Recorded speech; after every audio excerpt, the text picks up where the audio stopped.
Assalamualaikum warahmatullahi wabarakatuh. Perkenalkan, nama saya Ruli Hajmi Najwa Najidi dari kelas manajemen I dengan NIM akhir 337. Pada kesempatan kali ini saya akan memaparkan materi tentang manajemen pemasaran syariah.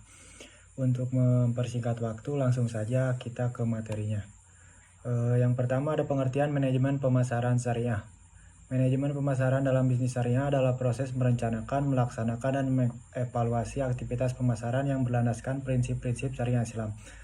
Tujuannya adalah untuk memenuhi kebutuhan dan keinginan konsumen secara halal, thayyib atau baik dan sesuai dengan nilai-nilai moral Islami. Selanjutnya ada konsep dasar manajemen pemasaran syariah. Yang pertama ada halal dan haram atau etika bisnis. Setiap produk atau layanan yang ditawarkan harus halal, yaitu sesuai dengan hukum Islam. Bisnis syariah menghindari produk yang mengandung unsur haram seperti alkohol, daging babi, atau produk yang merugikan masyarakat. Yang kedua ada keadilan atau adil. Dalam pemasaran syariah ada prinsip keadilan yang harus diterapkan dalam setiap transaksi ini. Ini berarti bahwa tidak ada pihak yang dirugikan atau diuntungkan secara tidak wajar. Yang ketiga ada transparansi atau sapapiah.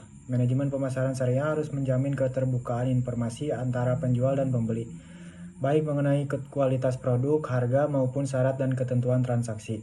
Hal ini untuk menghindari kecurangan dan penyembunyian informasi yang merugikan pihak lain. Yang keempat, tidak ada unsur riba. Dalam pemasaran bisnis syariah, transaksi yang melibatkan bunga atau riba dilarang. Oleh karena itu, mekanisme pembiayaan dan pembayaran yang digunakan dalam pemasaran harus bebas dari riba. Selanjutnya, implementasi pemasaran syariah dalam praktik.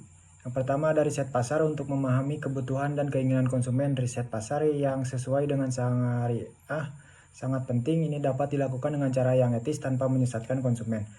Yang kedua, pengembangan produk halal. Mengembangkan produk yang sesuai dengan prinsip halal, baik dari segi bahan baku maupun proses produksinya. Selanjutnya ada tantangan dan peluang. Untuk tantangan ada pendidikan dan pemahaman masyarakat tentang prinsip syariah dalam pemasaran masih terbatas. Yang kedua, kompetisi dengan perusahaan konvensional yang tidak selalu mematuhi prinsip syariah. Menciptakan kesadaran konsumen untuk memilih produk halal dengan kualitas tinggi. Untuk peluang, yang pertama permintaan pasar yang terus berkembang untuk produk-produk halal dan berkualitas, potensi untuk menjangkau pasar internasional khususnya negara-negara dengan mayoritas penduduk muslim, pengembangan produk dan layanan yang lebih beretika dan ramah lingkungan yang semakin menarik bagi konsumen modern. Yang terakhir ada kesimpulan, manajemen pemasaran dalam bisnis syariah membutuhkan pendekatan yang berbeda dibandingkan dengan bisnis konvensional. Pemasaran produk harus dilakukan dengan prinsip-prinsip syariah yang menjaga kepentingan konsumen dan produsen secara adil dan transparan. Keberhasilan dalam manajemen pemasaran bisnis syariah bergantung pada bagaimana perusahaan dapat mengintegrasikan. Penting bagi pelaku bisnis untuk selalu memperhatikan kualitas, keadilan, dan kepatuhan terhadap hukum Islam dalam setiap aspek pemasaran mereka, serta menjaga minat usaha dengan cara yang etis dan bertanggung jawab. Mungkin sekian yang dapat saya sampaikan. Untuk kurangnya mohon maaf. Wassalamualaikum warahmatullahi wabarakatuh.